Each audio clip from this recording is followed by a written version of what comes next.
Friends, hope कि आप लोग बहुत खुश है, बहुत हेल्दी है और ज़्यादा से ज़्यादा लोगों को हेल्प कर रहे हैं। मैं सुदीप्त कुमार नाथ आज साइन इन कर रहा हूँ एक बेहतरीन टॉपिक के साथ, जो टॉपिक का हम लोगों को आज सिखाएगा हम लोग के फाउंडेशन को किस तरीके से हम लोग और भी मोर सॉलिडिफाई कर सकते हैं और मोर कंसोलिडेट कर सकते हैं, और कैसे हम लोग अपनी शुरुआत में ही एक ऐसी तरीके का एक एटीट्यूड बना ले सकते हैं जिसके थ्रू हम लोग लाइफ के हर एक सक्सेसफुल गोल को इजीली अचीव कर पाए।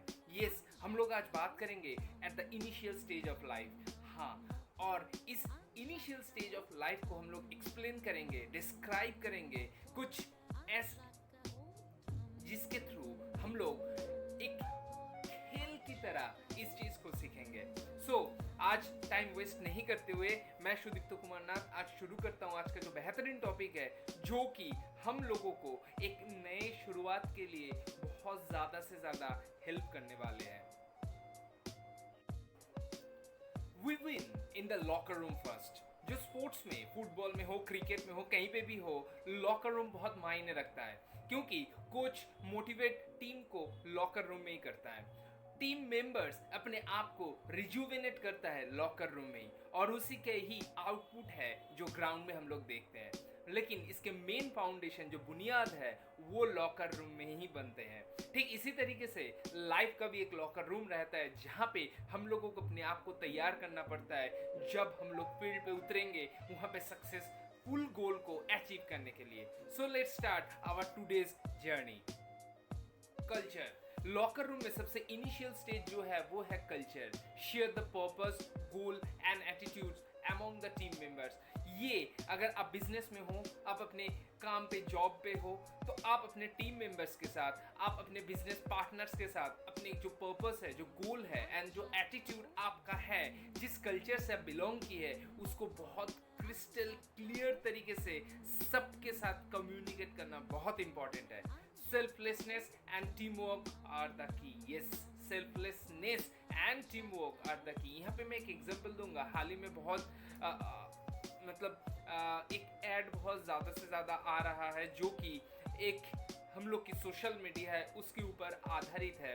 वहाँ पे दिखाया जाता है एक वुमेन, और रैदर एक लेडी, और उसके भाई के साथ एक स्वीट्स का जो शॉप है वो चलाती थी। लेकिन लॉकडाउन के चलते उनके बहुत सारे बिजनेस डाउन हो चुके और उसके कॉस्टिंग बढ़ गए, दूध का दाम बढ़ गया, तो इसमें बहुत दिक्कत होता था उनके दुकान को चलाने के लिए। इसलिए उनके भाई, जो दीदी है उनके, तो उनको ये एक प्रपोजल दिया था कि अगर हम लोग कुछ स्टाफ को निकाल दें तो वहाँ पे ये कॉस्ट मैनेजमेंट हो सकता था। लेकिन उनके दीदी उस टाइम रिमाइंड करवाया था उसके भाई को कि उनके पिताजी जब ये बिजनेस स्टार्ट किए तो वो बोलते थे, अगर हम लोग खुद ग्रो करते हुए अगर 2-3 फैमिलीज को, ज़्यादा से ज़्यादा लोगों को हम लोग अगर ग्रो करने के लिए हेल्प करें, तो इससे बेहतर और कुछ चीज़ नहीं हो सकता है इस अर्थ में।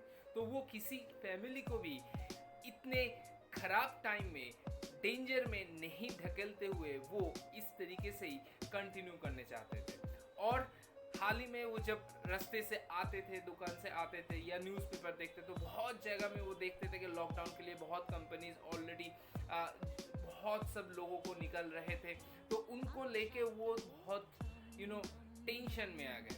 बहुत सोच रहे थे कि इन लोगों के लिए जिनके फैमिली अभी बहुत डेंजर में है, उनको कैसे हेल्प किया जाए। तो उन्होंने पेपर में ऐड दिया कि 4-5 हलवाई आप स्टाफ उनका और भी ज़रूरत है उनके दुकान के लिए। जहाँ पे उनके भाई उनको प्रपोजल दिए थे लोग हटाने के लिए, वहाँ पे उन्होंने ऐड दिए उस सोशल मीडिया के थ्रू जहाँ पे लोग आके उनके जॉब के लिए अप्लाई करें। और वो सब लोग इनएक्सपीरियंस थे, लेकिन उनके दीदी यही सोच के उन लोग को लिए थे कि इन लोगों को सिखा देंगे। तो इनिशियली ये सब लोग नए थे, तो बहुत ग्राहक आते थे और सही तरीके से सर्विस नहीं मिलते हुए वो लोग वापस चले जाते थे। तो इसमें उनका भाई और भी गुस्से पे आ गए और उनके दीदी को ये समझाने की कोशिश करते थे कि आपने गलत डिसीजन लिया ये सब लोग को लेते हुए। धीरे धीरे दीदी इनिशिएटिव लिए और जो नए लोग हैं सबको धीरे धीरे कैसे सर्विस दिया जाता है, क्लाइंट से कैसे बात किया जाता है, कैसे मिठाई बनाया जाता है, किस तरीके से सब कुछ काम करते हैं, सब कुछ अच्छे से हैंड होल्ड करते हुए सबको सिखाए।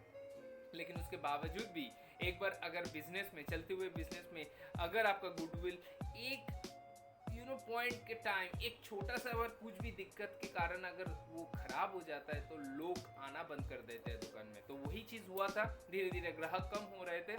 सो इस दौरान दिवाली आ रहे थे और दिवाली के लिए बहुत ज़्यादा नॉर्थ इंडियंस, ये नॉर्थ इंडिया का बात है, नॉर्थ इंडियंस लोग दिवाली उनके लिए सबसे महत्वपूर्ण त्यौहार है। तो वहाँ पे उन लोग को, फैमिलीज को बहुत कुछ देना पड़ता है, बहुत रिचुअल्स रहते हैं। तो उस टाइम फिर से उनके भाई, उसके दीदी को वही चीज़ कहा था कि आप कुछ लोगों को निकाल दीजिए क्योंकि अदरवाइज हम लोग की दिवाली बहुत खुश नहीं होगा।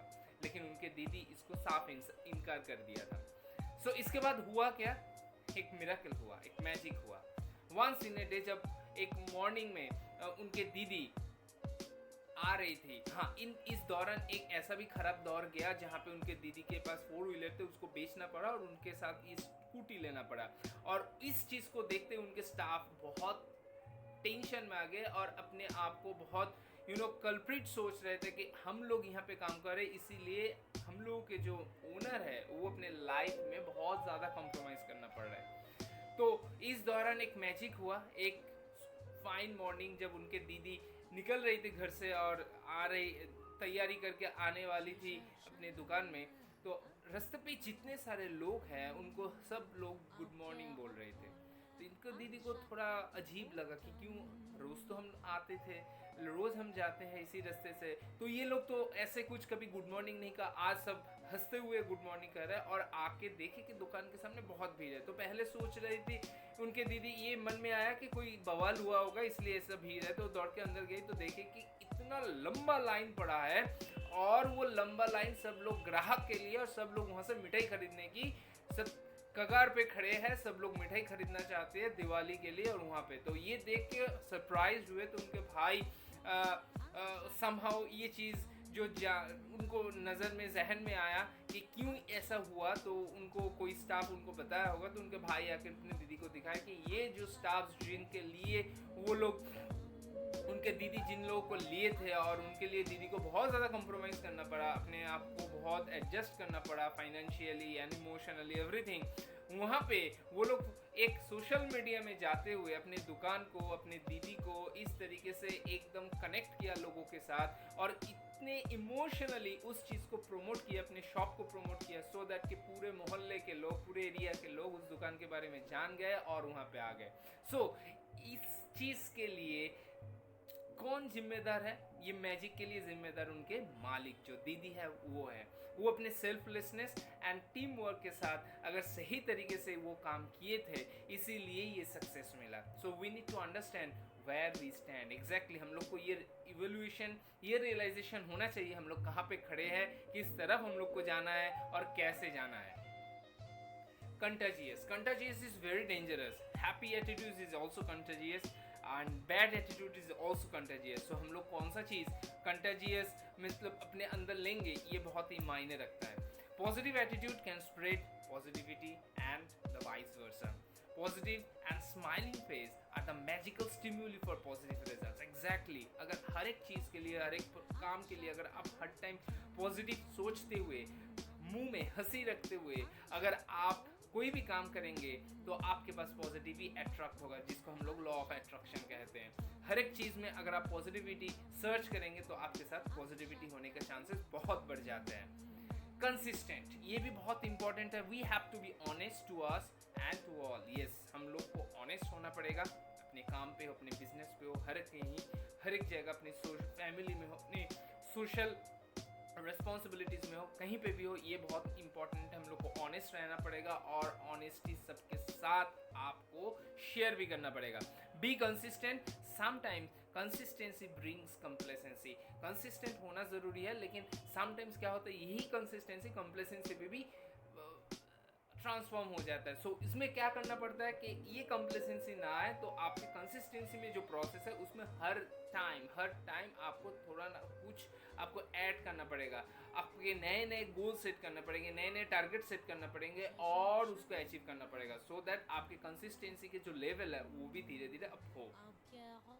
कम्युनिकेट, ये बहुत ही इंपॉर्टेंट है। विद दिस कम्युनिकेशन, अगर विदाउट दिस कम्युनिकेशन आप कुछ भी नहीं कर सकते। कोई भी आपका बात नहीं समझेगा, आपका पर्पस नहीं समझेगा, और आपके एटीट्यूड क्या, आपके फीलिंग्स क्या है, ये भी कोई नहीं समझ सकता।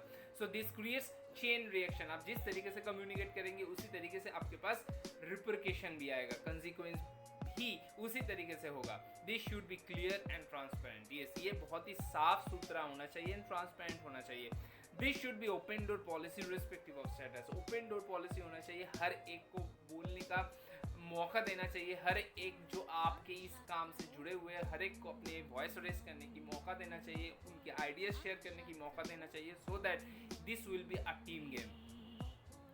कनेक्ट होना बहुत ज़रूरी है। हर एक आपके जो सराउंडिंग्स है हर एक से कनेक्ट होना ज़रूरी है, जो आपके पर्पस के साथ जुड़े हुए हैं। Without communication connection can't be established. Communication के बिना ये कनेक्शन कभी हो नहीं सकता। सो ये बहुत ही इंपॉर्टेंट है। कम्युनिकेट अगर होंगे तभी कनेक्ट हो सकता है। Always think about we, yes, I, me, you, ये सब भूलना पड़ेगा और हर वक्त वी के बारे में सोचना पड़ेगा। कमिटमेंट, ये बहुत ही इंपॉर्टेंट है। हम लोग अपने कॉर्पोरेट लाइफ पे हो, जॉब पे हो, बिजनेस पे हो, एक कमिटमेंट अपने पास एक होना चाहिए। कमिटमेंट के बिना कुछ भी नहीं हो सकता। सो ये हम लोग को एक मेंटल टारगेट फिक्स करके देता है जिसके पीछे हम लोग दौड़ते हैं।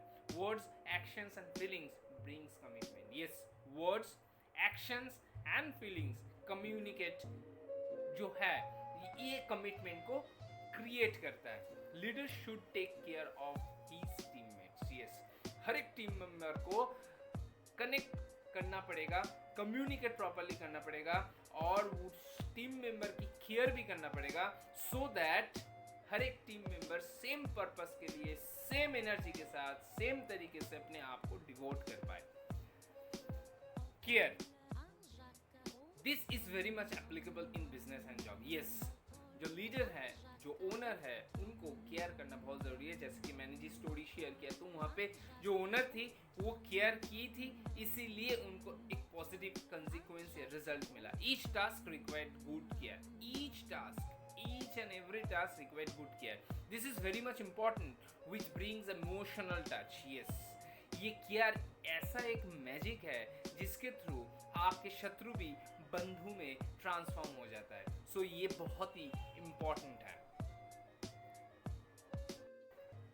सो होप आज का जो सेशन रहा ये बहुत ही इम्पोर्टेंट रहा और ये आपके लिए बहुत फायदेदायक भी रहा। यस, लॉकर रूम के जो हम लोग फॉर्मूलेस बताए, जो भी हम लोग बताए, जो पॉइंट्स हम लोग बताए, अगर वो हम लोग ठीक तरीके से फॉलो कर पाए और अपने लाइफ में अगर इम्प्लीमेंट कर पाए तो हम लोग की जो बुनियाद है, जो फाउंडेशन है वो बेहतरीन होगा और हम लोग बहुत बढ़िया तरीके से अपने गोल को सेट करने के साथ साथ हम लोग कहाँ पे खड़े हैं, किस तरफ जाना है और किस तरीके से उस गोल को अचीव करना है, ये बहुत हम लोग के सामने क्लियर व्यू होगा।